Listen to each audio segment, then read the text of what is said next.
Task manager থেকে বন্ধ করুন, র‍্যাম প্রসেসর ব্যবহার পর্যবেক্ষণ করুন এবং সফটওয়্যার ইনস্টল করুন। এখানে যে সমাধানটা দিছে যে সফটওয়্যার ইনস্টল করতে হবে কন্ট্রোল প্যানেল থেকে।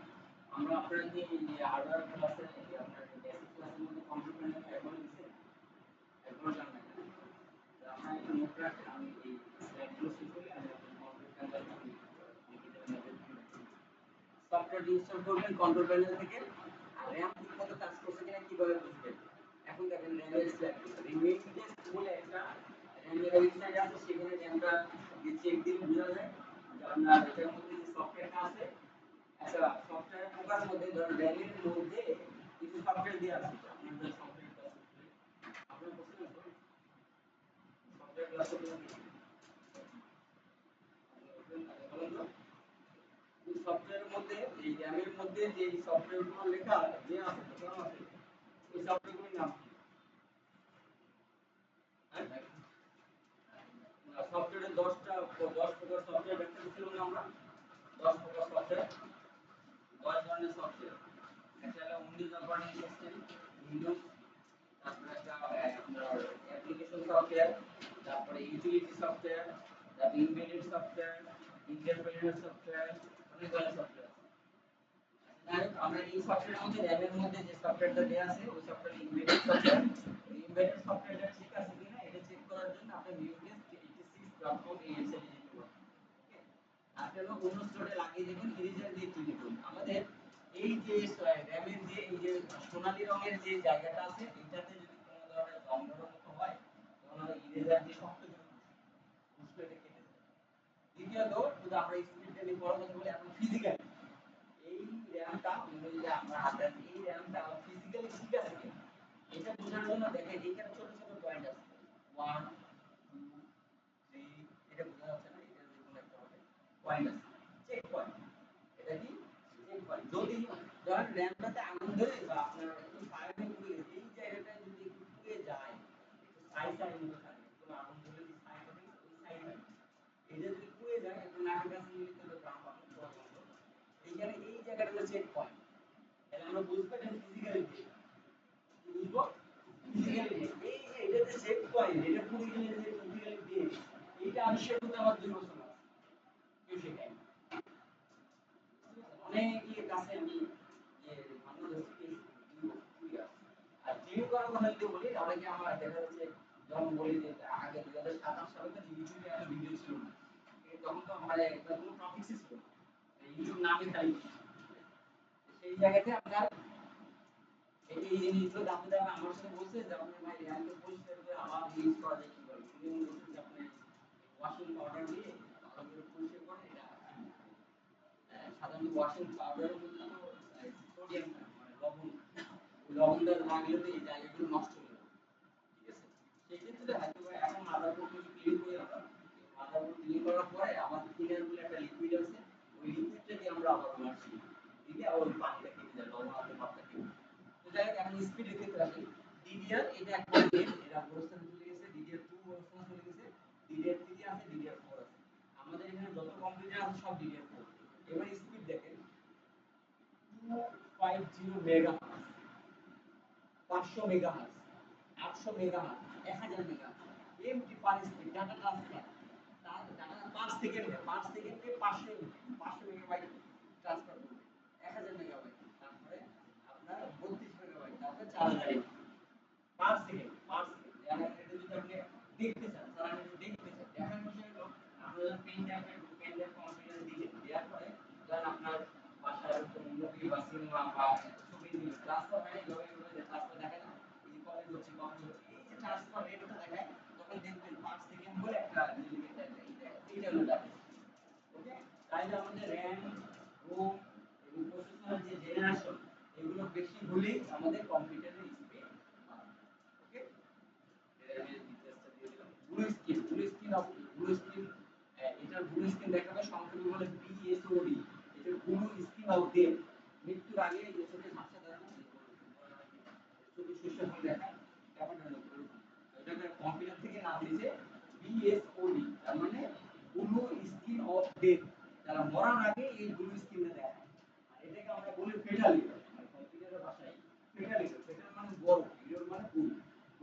হলে এই ধরনের স্কিম থাকে। এখন বড় ভুল বলতে RAM, ROM, মাদারবোর্ড, প্রসেসর। কয়টা? RAM, ROM, motherboard, processor. এখন আমরা প্রথমে RAM এ যাই। RAM কি হলো? RAM আপনি খুলবেন, চেক দিবেন, আপনি কান দিবেন, কোন প্রবলেম আছে কি রেজাল্টটি ক্লিন করবেন, আবার রিইনস্টল করবেন। ওকে? এবার ROM, ROM এ দেখবেন আপনার কেবল ঠিক আছে কিনা, পাওয়ার কেবল ঠিক আছে কিনা, এটা ROM দেবেন। তারপর আপনার মাদারবোর্ড, মাদারবোর্ডের প্রসেসর দুইটা একই জিনিস, একসাথে আমরা চেক করতে পারি। এটা ফিজিক্যালি আমরা কোনো পিসিআই বোর্ড বা টেস্টার নিতে পারবো না, কারণ আপনাদের যে অ্যালগরিদম দিল, হ্যাঁ ওটা প্রসেসর পুরো জিনিসটাই হলো মাদারবোর্ড, পুরো জিনিসটাই মাদারবোর্ড। ওকে, আর ওটা শুধু প্রসেসর। ঠিক আছে? এখন দেখেন আপনাদের এই যে যেমন যারা আপনাদের যে হাতের পালস দেখতে পারে, তাই না? আমরা যারা দেখতে পাই তারা ধরেন এই থ্রি ফিঙ্গার, এই তিনটা আঙ্গুল এভাবে এই যে এটা দেওয়ার পর আমরা একটু ধরে বা ঘুরি ধরে আমরা কথা বলি যে পার্সেন্টেজ যেভাবে বিট হওয়ার কথা সেভাবে বিট হচ্ছে। সেম জিনিস আপনার এই তিনটা আঙ্গুল এভাবে না দিয়ে এইভাবে দিবেন, এই যে প্যাডটা আপনার প্রসেসর উপরে দেওয়ার পরে এখানে বিদ্যুতের লাইন দিয়ে দিতে হবে, হয় না? আর কম্পিউটারে কিন্তু আর্থিং করে, আর এই যে জিনজিন করে, এটা তো কম্পিউটারের দোষের কারণে জিনজিন করে না, এটা ইলেকট্রিসিটি আর্থিং করে না, যার কারণে জিনজিন করে। এটার সমাধান আছে। এটার মধ্যে এই আর্গন বিদ্যুতের লাইন দিয়ে কম্পিউটার চলবে, এবার আপনার দিবে এবার দেওয়ার পরে যদি টেম্পারেচারটা ধীরে ধীরে ধীরে ধীরে গরম হয়ে যায়, তাহলে বুঝবেন যে মাদারবোর্ড প্রসেসর দুইটাই ভালো আছে। আর যদি মনে করেন যে কোনোভাবেই গরম হচ্ছে না, তাহলে মাদারবোর্ড নিয়ে, আর যদি হুট করে আপনার গরম হয়ে যাচ্ছে তাহলে প্রসেসর প্রবলেম। ক্লিয়ার? এবার আপনার একদম রিপ্লেস করেন। যদি করে ধীরে ধীরে হচ্ছে প্রসেসরটা হচ্ছে ঠিক আছে। আর যদি কোনোভাবে গরম মানে মানুষ বড় আগে বলে পায়ে শীতের মতো, হ্যাঁ গরম এটা একবার শেষ, মাদারবোর্ড শেষ, মাদারবোর্ড একটা হিট হচ্ছে না, মাদারবোর্ড প্রসেসর হিট না হলে তখন আমরা মাদারবোর্ডে দোষ দিই। ঠিক আছে? ধরেন আমাদের কোনোভাবে এটা পুরো বডিতে বেশি এমন হিট হচ্ছে আপনি হাত রাখতে পারছেন না, এমনি একটা পর্যায়ে কিন্তু আপনি যে আস্তে আস্তে আস্তে আস্তে হিট হচ্ছে ওইটাতে কিন্তু আপনি হাত রাখতে পারবেন না, কেউ হাত রাখতে পারবেন না, ওটা প্রচুর হিট হয়। আর ওই টেম্পারেচারটা আপনি শোষণ করার জন্য আমরা এক্সট্রা কুলিং ফ্যান ব্যবহার করি, একটা দুটো তিনটা কুলিং ফ্যান আবার লেয়ার আছে, যেমন আপনাদের কাছ থেকে কুলিং ফ্যানটা দিছি না আমরা, ওই কুলিং ফ্যানটা আর এই কুলিং ফ্যানের মধ্যে কিন্তু পার্থক্য আছে। ওই কুলিং ফ্যানের মধ্যে যে সিলভার পয়েন্টটা কয়টা কতটুকু আছে ছোট না, এটা শোষণ ক্ষমতা বেশি, এটা শোষণ ক্ষমতা বেশি, এটা তো আরো এইভাবে গেমিং করে এই বিপুল একটা কুলিং ফ্যানের দাম 30,000 টাকা 25,000 টাকা। কুলিং ফ্যানের এই সাইজের কুলিং ফ্যান আছে, প্রসেসরের উপরে এই সাইজের কুলিং ফ্যান, ওটার মধ্যে পানি ঢুকানো হয় টানা পাইপ দিয়ে, পানি ঘুরিয়ে পানি পাইপ দিয়ে এরকম মানুষ কুলিং ফ্যান। তার মানে এই টেম্পারেচার নিয়ন্ত্রণ করাটা কম্পিউটার মেইন ফ্যাক্ট আর কিছু না। যেমন আমাদের হিউম্যান বডিতে তো হয়, আপনাদের টেম্পারেচার যদি কম থাকে তাও সমস্যা, বেশি থাকে তাও একটা মিনিমাম টেম্পারেচারের মধ্যে আমাদের বডি কিন্তু হিউম্যান বডির সাথে আলাদা। যেমন যে রিসেন্টলি দেখলাম যে একমাত্র সবকিছু আপনাদের যেমন আমাদের একটা যদি আপনাকে প্রথম দিনের ক্লাস যারা করছিলেন, প্রথম দিনের ক্লাসে নাম দিয়েছিলাম ব্রেইন ডেভেলপমেন্ট, তাই না?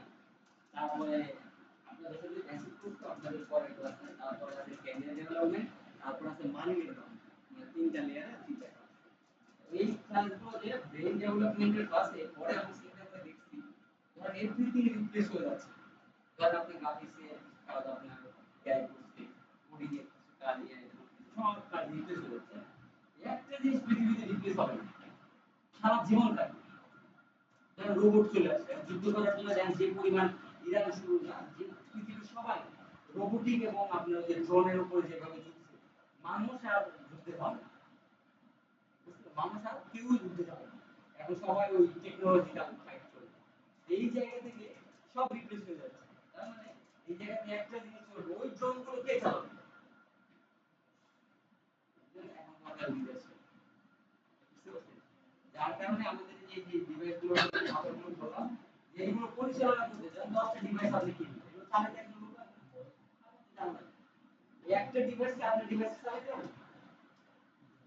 অনেকে আপনি যে ভাই আমি বিশাল পৃথিবীতে অনেক কিছু আপডেট হয়ে গেছে আমি আর কিছু শিখতে পারবো, দেখেন আপনার বাসায় কম্পিউটার ঠিক আছে, আপনাকে আলাদা ডিভাইস খুঁজে নেন যে আমি একটা বন্ধু নিয়ে আসলে এভাবে ইউটিউব আর বেশি এভাবে তো খুঁজে আপনি কিন্তু হিউম্যান বিংই খুঁজে এবং আপনি আমরা যে শতাব্দীতে বেঁচে আছি এই শতাব্দীতে কিন্তু আমরা এমনটাই করি যে আমরা একটা ডিভাইসে একাধিক ডিভাইস ব্যবহার করবো ওই ডিভাইসগুলো ঠিক করার জন্য একটা মানুষ খুঁজে এগুলো যদি আপনারা না করেন টেকনিক্যাল জিনিসগুলো এআই বা অন্যান্য যে তথ্য ভান্ডারগুলো আছে উইকিপিডিয়া গুগল বা চ্যাটজিপিটি বা জিমিনি যেগুলো আছে আমাদেরকে তথ্য দিয়ে সহযোগিতা করবে আর তথ্য দিয়ে কাজে লাগাতে হবে সেই ব্রেনটাকে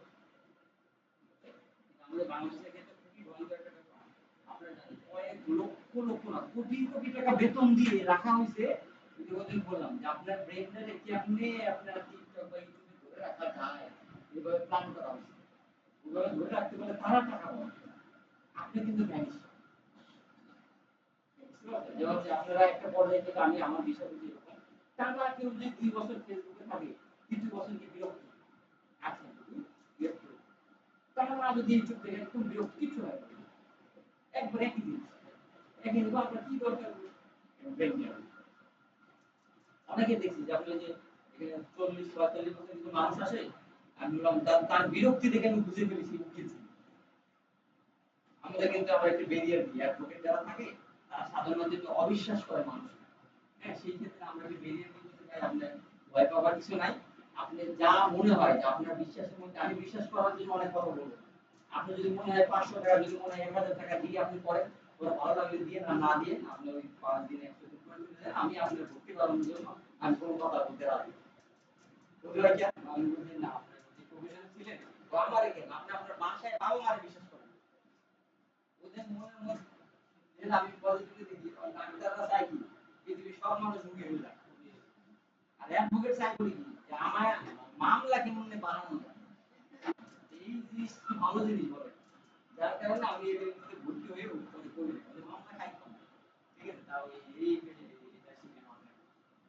তো যাই হোক সামনের দিকে আগাই দেখা যাক আমি কি জানতে পারি আমরা ব্লু স্ক্রিন অফ ডেথ সেখানে ফর্মটা লেখা আছে র‍্যাম এবং হার্ড ডিস্ক চেক করুন সিস্টেম রিস্টার্ট করুন ওভারহিটিং চেক করুন শেষ হয় উইন্ডোজ আর ডেথ যখনই দেখবেন ডেথ সিগন্যাল আসছে একটা না একটা কিছু মারা যাবে হয় র‍্যাম এবং মাদারবোর্ড প্রসেসর একটা না একটা কিছু মারা যাবে সেই জিনিসে আমি মন খারাপ করার কিছু নাই আমি ট্রাই করব যে কোনটা আগে রিপ্লেস করা যায় এটা হঠাৎ হঠাৎ হ্যাং হয় এটা যেমন দেখেন হঠাৎ হ্যাং হয় এবার আসেন ডাটার মেকানিজম আপনার নার্ভ সিস্টেম এমন ভাবে বিল্ড করা আমাদের এই প্রত্যেকটা জায়গা নার্ভ এই ডাটাটা এইভাবে কমিউনিকেশন করে আমাদের মাথার মধ্যে দেওয়া ওকে সেম জিনিস আপনার প্রসেসরে যাবে যে আপনাকে প্রসেসর করতে বললাম আপনাকে ইস্যু করেন honours first year second year কিছু দিয়ে পাবো না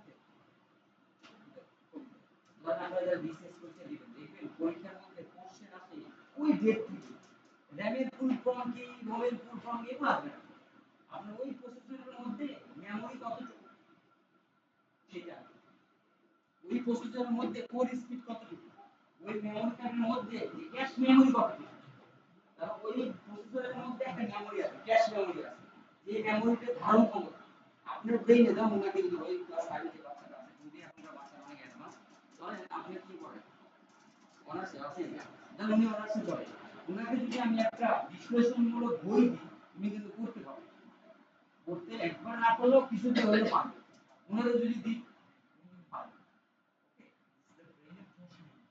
ওটাতে আপনার প্রসেসরের লেয়ার অনুযায়ী জেনারেশন অনুযায়ী ক্যাশ মেমরি আছে ওই ক্যাশ মেমরির উপর ডিপেন্ড করে আপনার ওই রোমের ক্যাশ মেমরির সাথে ঠিক আছে রোমের যে ক্যাশ মেমরি থাকবে ওই রোমের মানে আপনার হার্ড ডিস্কে আপনি যেটা বলেন এইচডিডি অথবা এসএসডি ওইটার ক্যাশ মেমরির সাথে আবার মিল থাকবে এই ক্যাশ মেমরিগুলো যখন সব মিলবে তখন আপনার ঠিকঠাক ভাবে ডাটা হবে এখন এই হিসাব হ্যাং কেন হয় ধরেন ক্যাশ মেমরি আছে 1 জিবি বা 1 জিবি থাকে না ধরেন 4 এমবি আছে 4 এমবি ক্যাশ মেমরি আছে আপনি ওদের দিলেন 500 এমবি হবে দিবে আপনার র‍্যাম আছে তাহলে তারা গেম খেলতে পারবে র‍্যাম আছে ধরেন 4 জিবি কিন্তু প্রসেসর রিকোয়ারমেন্ট দিয়ে সফটওয়্যার রিকোয়ারমেন্ট দিয়ে দিয়েছে আপনি যদি আইসিডি গেমে খেলতে চান তাহলে আপনি মিনিমাম 8 জিবি র‍্যাম লাগবে তাহলে খেলতে আপনার রোমের ধারণ ক্ষমতা হলো যেমন 500 জিবি আপনার রাখার কথা ছিল 500 থেকে 20 জিবি কম আপনি রাখছেন ডাবল রাখবেন থাকবে তার মানে তাই হ্যাং হওয়ার প্রবলেমের সাথে প্রথমে আমরা এটা জেনে শিখলাম আপনার থাকবো আমরা একজনে হ্যান্ড করা প্রবলেমের সাথে যেভাবে তাপমাত্রা সম্পৃক্ত সেম ভাবে মেমোরি লোডিংটাও সম্পৃক্ত। ক্লিয়ার? তাহলে বেশি মেমোরি লোড দেওয়া যাবে না, বেশি তাপমাত্রা তৈরি করা যাবে না, যতটা খোলামেলা পরিবেশে থাকে না। প্রসেসরের অতিরিক্ত তাপমাত্রা হতে পারে, র‍্যাম এবং স্টোরেজ ত্রুটি হতে পারে, কুলিং ফ্যান বশীকরণ টেস্ট বা থার্মাল টেস্ট। আপনারা এই থার্মাল টেস্টটা লিখে গুগলে সার্চ করুন, যদি এটা পেয়ে যাবেন।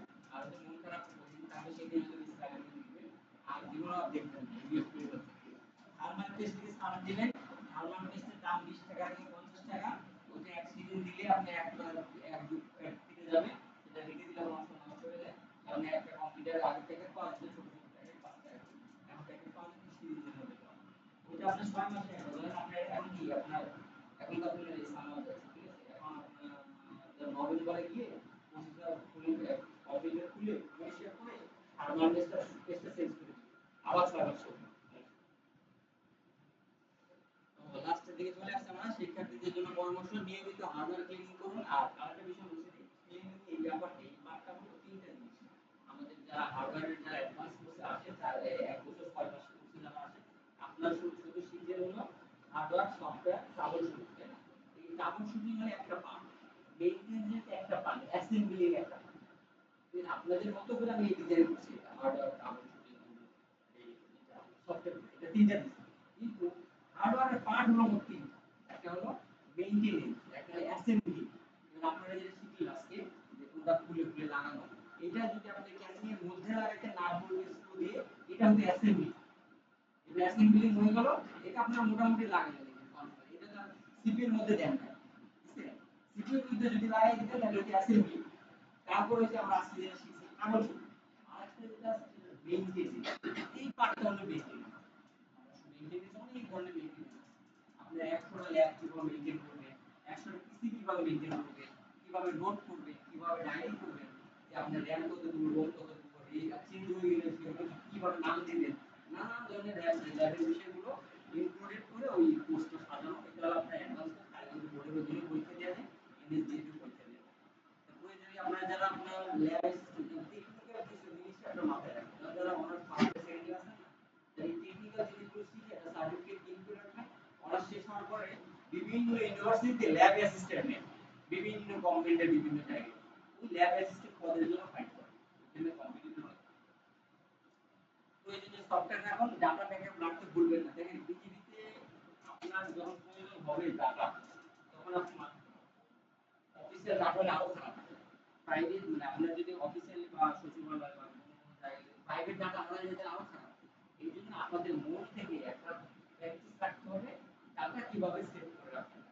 ফোল্ডার ম্যানেজমেন্টের উপরে ক্লাস আছে, আমরা যদি আমরা লাস্টে যারা দিয়েছি বাংলাদেশ টেকনিক্যাল এডুকেশন বোর্ডে যারা পরীক্ষা দিবেন, আপনারা রেজিস্ট্রেশন করছেন দিবেন, কি করেন রেজিস্ট্রেশন করেন, রেজিস্ট্রেশন করে কারিগরি বোর্ডে পরীক্ষা দেন। দেন আমাদের কাছ থেকে হয়তো একটা পরীক্ষা দিলে আমাদেরকে একটা সার্টিফিকেট কি বা রেজিস্ট্রেশন ফি দিলে 1500 টাকার মধ্যে আমরা একটা একাডেমিক সার্টিফিকেট প্রোভাইড করি। এটা আমাদের ওয়েবসাইট, এটা কিন্তু বোর্ডের সার্টিফিকেট। আর বোর্ডের সার্টিফিকেট নেওয়ার জন্য কারিগরি বোর্ডে পরীক্ষা দিয়ে একটা সার্টিফিকেট দিতে হয়, এটা শক্তি বেশি।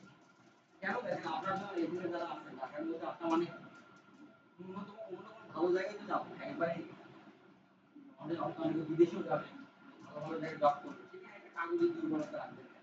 আর কারিগরি বোর্ডে পরীক্ষা দিলে ওপর টাকাও পাবে না। কারিগরি বোর্ডে একটা পরীক্ষা দিলে এই ক্লাস যারা পায় তাদেরকে 8,000 টাকা দিতে হয়, 8,000 টাকা। হ্যাঁ, কারিগরি বোর্ডে হবে এই ঢাকা পলিটেকনিক সিট পড়ে। আপনি যে পরীক্ষা দেবেন জুন জুলাই, আপনাদের কয়টা ক্লাস আছে? 2 মাসের মধ্যে ক্লাস শেষ হয়ে যাবে। আপনারা দেখেন আপনাদের যদি একটা টিউশনি করেন, তাহলে ওখানে আপনার 1 ঘন্টা করে যান, মাসে 3000 টাকা, তাই না? এখন 1 ঘন্টা করে যে 3000 দেয়, আপনাকে যদি ওই সেম জিনিস আপনি যদি আমি বলি যে আমার মাসে এবার আপনি যদি ওই 3000 যাবেন, তার মানে আপনার টাইম ভ্যালু 1 ঘন্টা টাইম ভ্যালু 3000 টাকা। আপনি 3000 টাকা কোর্সের জন্য 3 মাস সময় দিবেন, তাহলে আপনার জন্য 9000 টাকা হবে। এখন টাইম ভ্যালু এভাবে বের করবেন না, আমি প্রথম থেকে শিখলাম টাইম ভ্যালু কিভাবে করতে। আপনারা 1 মাসের মধ্যে শেষ করেন, করার পরে পরীক্ষার আগের দিন পর্যন্ত প্র্যাকটিস করতে থাকেন, করতে থাকেন। এবং আমরা দেখুন অনেক সময় এই জিনিসকে কাজে আটকে যাওয়া অনেক, আপনি তাকে হেল্প করেন, করতে করতে যান সবসময়। আমার বিশ্বাস যখন আপনার ওয়ার্ড শেষে ওয়ার্ডে ক্লাস করছেন ধরেন এক মাসের আপনি ওয়ার্ড শেষ করবেন 25টা ক্লাস এক্সেল লাগবে 2 দিন পাওয়ার পয়েন্ট লাগবে 1 দিন আর এক্সেল লাগবে 4 দিন করছে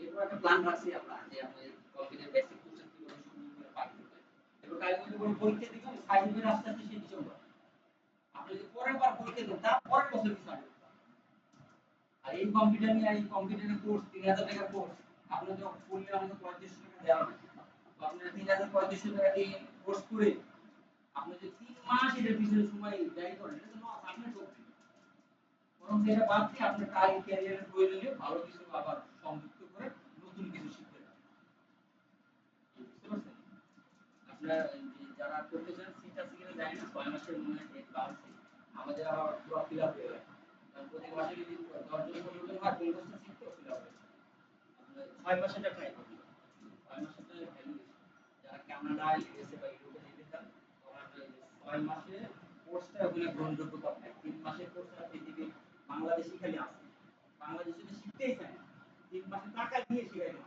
এই ভাই তোমাকে টাকা দিব গভর্নমেন্টে টাকা দিব আপনি শিখো শিখে না হয় গভর্নমেন্টের লাভ না হয় যেমন আমি একটা সিস্টেম বের করছি পেইড ক্লাস মানে পেইড বলতে কি paid for me paid for others মানে আমি পেমেন্ট করব অথবা আপনারা আমাকে পেমেন্ট করবেন ফ্রি ক্লাস না ফ্রি ক্লাস দিয়ে দিয়ে আপনার পুরো বাংলাদেশে একটা কনসেপ্ট নষ্ট হয়ে গেছে যে ফ্রি ক্লাস মানেই মোটিভেশন বুঝতে পারছেন ফ্রি ক্লাস মানে মোটিভেশন তার মনোযোগ থাকবে আর যদি ধরুন আপনি আমাদের দলে পে করবেন 500 টাকা আমার ওই বিজনেস ক্লাসে এক ক্লাসে 1000 টাকা করে দিই যারা আগ্রহী হয় তারা যায় যারা আগ্রহী হয় না আমি ফিল্টার করে দিই ধরেন আপনি বিজনেস ক্লাস বুঝে ফেললেন যে আমার ক্লাস আমার দরকার আমি ফিল্টার করি দরকারি লোকগুলো বেশি 11 জন আমার ওই ব্যাচে আছে আমার 5টা সিটার ফাঁকা কিন্তু কিছু ফোন দেওয়া হয় খালি জাস্ট ছোট্ট একটা মেসেজ যে আগামী রবিবার বিকাল 5টায় ক্লাস 3টার সময় এসে হাজির দেখতো তারা আমাকে 1000 করে ফি করে এবারে উল্টা সোহরাওয়ার্দী কলেজে আমরা একটা দিয়েছি এরপর কবি নজরুল কলেজ মহানগর শেষ আমরা শেষ করছি সোহরাওয়ার্দী কলেজে আমরা আমাদের ফান্ড থেকে 3টা ক্লাস করাবো 200 টাকা করে আমরা ভাতা দিব যাওয়া আসা খরচ আমরা দিব একজনের গ্যাপ নাই সবাই চলে আসছে যাওয়া আসা রিক্সা ভাড়া কি আমরা স্ন্যাক্স আছে রাস্তা রাখছি নটা বাজে নাস্তা রাখছি আর আমাদের যে সার্টিফিকেট মানে ফ্রিল্যান্সিং এর 3টা ক্লাস করে যাবে তাকে একটা সার্টিফিকেট আমরা ভ্যালু দিয়ে চেষ্টা করছি সেই অ্যাটেনশন পাবে তার মানে আমি যদি বলতাম যে এরকম আসেন ফ্রিল্যান্সিং ফ্রি ক্লাস কমিউনিটি লোক পায় 100 জনকে বললে 2 জন আসে জায়গা নাই 25 জন আমাদের এখানে সিট 16 জন আর এখানে মাঝখানে বসে সেজন্য সব একটু যাই হোক আমরা কিছু টিপস এতক্ষণ আমরা যা বললাম বা হার্ডওয়্যারে যা যা শিখলেন আপনি সব ভুলে যান আমি কিছু রেকর্ডে যাবো রেকর্ডে কিছু ছোট ছোট জিনিস রেকর্ড করে দেবো কম্পিউটার অন হয় না ডিসপ্লে আসে না স্লো পারফরম্যান্স ইন্টারনেট চলে না বারবার ডিস্টার্ব হয় কমন প্রবলেম আপনি প্রত্যেক দিন এই প্রবলেমগুলো করবেন তার মধ্যে power supply RAM hard disk cable check করবেন ডিসপ্লে আসে না র‍্যাম দিয়ে মনিটর কেবল চেক করবেন ভাইরাস স্ক্যান স্ট্যাটাস ক্লিন করবেন ল্যান ওয়াইফাই ডিকানেক্ট এবং 3 মিনিট ওয়েট করবেন ওভারহিটিং পাওয়ার ইস্যু চেক করবেন থার্মাল পেস্ট ব্যবহার করবেন এখানে আপনার ইন্টারনেট চলে না এটা আপনার মোবাইলে ডাটা ব্যবহার করেন না মোবাইলের ডাটাতে দেখবেন যারা এখানে কি কেউ আছেন না সাইবার সিকিউরিটি কাজ করেন বা এরকম করেন কি আছেন সাইবার সিকিউরিটি সম্বন্ধে কাজ করেন শুনেন নেটওয়ার্কিং সিএনএন বা এরকম কোনো ধরনের এই ধরনের দেন অ্যাডভান্স ক্লাসগুলো মানে আপনাদের এই ধরনের সম্পৃক্ত কখনো কোনো সেমিনার অনলাইন কোনো সেমিনার ওয়েবিনার এরকম যদি থাকে তাহলে আপনাদের পার্সোনাল কাজগুলো একটু মিউট করে এইগুলোতে অংশ নেবেন যেই প্রতিষ্ঠানে হোক ওপেন কারণ আমার এখানে আসলে আমি মানে আমার প্রতিষ্ঠানের মধ্যে সীমাবদ্ধ রাখছি ওকে আপনি যে কোনো ইন্ডাস্ট্রি যে কোনো টিচারের যে কোনো প্রতিষ্ঠানের আপনার ওয়েবিনারে জয়েন করেন ওয়েবিনারে জয়েন করলে ফ্রি ক্লাসগুলো করলে আপনি অনেক তথ্য জানতে পারবেন যেগুলো আপনার সিদ্ধান্ত নিতে সুবিধা হবে যে ভাষাগুলো আমি বলবো এগুলো আপনি রিকানেক্ট করতে পারবেন আমি সহজ করে বলি সেটা হচ্ছে ধরেন মোবাইলের যে ডাটাটা আইএসপি প্রোভাইডার ইন্টারনেট কোম্পানি থেকে কোন কোম্পানি ডাটা নিছে ডাটা দিয়ে আপনার প্রোভাইডার মোবাইলে ডাটা পাচ্ছেন সেখানে যদি একবার এয়ারপ্লেন মোড দেন 3 মিনিট ওয়েট করেন আর আবার এয়ারপ্লেন মোড দেন নতুন আইপি পাবেন ক্লিয়ার কিন্তু বাসায় যে ওয়াইফাই ব্যবহার করেন এখানে কিন্তু নতুন আইপি পাবেন এখানে এই যে মোবাইল এই রাউটারের যে আইপিটা এই আইপিটাই পাবেন সেই ক্ষেত্রে যেটা হয় আপনার আইপি ধরে রাখে, যার কারণে আপনার সেম জিনিস দেখুন অটোমেটিক্যালি ঢুকে নতুন অ্যাক্সেস নিতে গেলে আপনাকে ডিস্টার্ব দেয়। সেই ক্ষেত্রে আপনাদের ইন্টারনেট যদি না থাকে ওয়াইফাই রিকানেক্ট করে মোবাইলে যেমন বললাম 3 মিনিট ওয়েট করতে, নতুন নতুন ডাটা কি আসলে ওগুলো ডিলিট হতে এখানেও তাই। আপনি এখানে কম্পিউটার ফোন দিলে বলেন ভাই রাউটার বন্ধ করেন, রাউটার অন করেন, ওরা বলে বন্ধ করে অন করে, এটা ভুল কাজ। বন্ধ করে মিনিমাম 3 মিনিট আপনাকে রাখতে হবে। 3 মিনিটের মধ্যে ওরা ওই আইপিটা রিপ্লেস করে আরেকটা আইপি তে চলে যাবে, ওই নতুন আইপি আবার কানেক্ট করবে। তারপরে ক্লিয়ার? আর যদি তারপরে সলভ না হয় তাহলে ওনাদেরকে বলবেন যে ভাই আমার আইপিটা ডিস্টার্ব দিচ্ছে, আপনি আমার আইপি চেঞ্জ করুন। ওরা ওইখান থেকে আইপি চেঞ্জ করবে। আগে ওই থেকে এখন আমাদের আপনারা ভুক্তভোগী না, আমরা ভুক্তভোগী। আমরা তো অনেক ওয়েবসাইট নিয়ে কাজ করি, কিছু ওয়েবসাইটে দেখবেন এইখানে ঢুকে না, যাই কোনো জায়গায় ঠিকই যাচ্ছে। পরে আমরা আবার দুইটা ইন্টারনেট আছে, একটা হলো নেট আর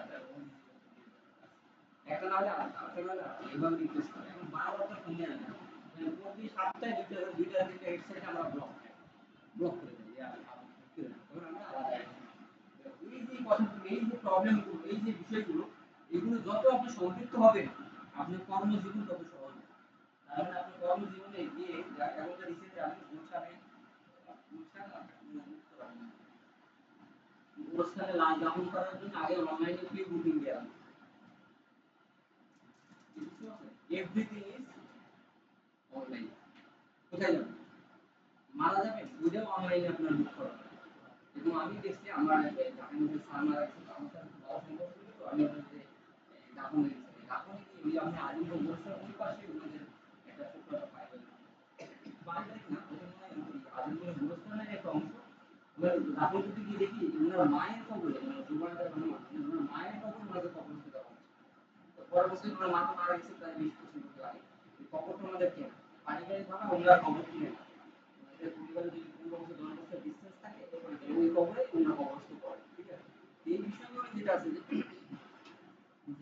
এই যে রিপ্লেস গুলো হচ্ছে বা এই যে জায়গাগুলো হচ্ছে, এই জিনিসগুলো অনলাইন রেকর্ডে, তার মানে আপনার তার আগে কে ছিল, তার আগে কে ছিল, যদি মেমোরিতে না থাকে তাহলে ডাটা কিভাবে পাবেন? অনলাইনে ডাটাটাই কিন্তু আপনি পাবেন। অনলাইনে generation by generation generation by generation ডাটাটা তাদের রিজার্ভ থাকবে।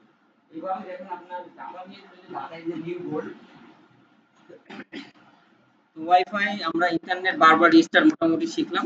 এই পর্যায়ে আমাদের এই ট্রাবল শুটিং এর ক্লাসটা আমরা এই পর্যন্ত রাখি।